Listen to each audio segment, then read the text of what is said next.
on sait bien ce que Michael Haneke a voulu faire à travers ce film, c'est-à-dire a voulu faire l'expérience des effets de la violence au cinéma et comment cette violence opère sur le spectateur. Donc c'est presque une approche technique, y compris avec l'ambiguïté qu'on lui a attribuée, à savoir à la fois qui consiste à dénoncer quelque chose tout en l'utilisant. Bon, on sait bien, évidemment, tout ce qu'on a pu dire à propos de ce film.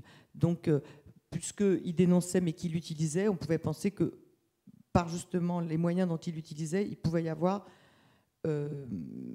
ce que j'imaginais qui manquait au film. Mais en fait, non. Il manquait de la fiction, en gros. Donc, c'est ce qui faisait toute la différence. C'était une expérience d'horreur pure.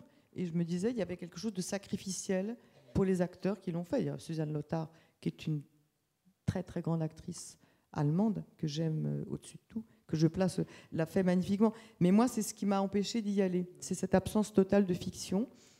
La pianiste, à côté, c'est la princesse de Clèves. Il y a de la fiction, il y a du romanesque. Non, mais c'est vrai. On peut penser que c'est la perversion, enfin tout ce qu'on veut. N'empêche qu'il y a... c'est une histoire d'amour. Enfin, on peut résoudre ça, résumer, je veux dire, le propos d'une manière complètement... c'est du roman photo à côté. Tandis que Funny Games, non, c'était sec, brut. Il y a la scène de la mort de l'enfant qui était c'est insoutenable. Voilà.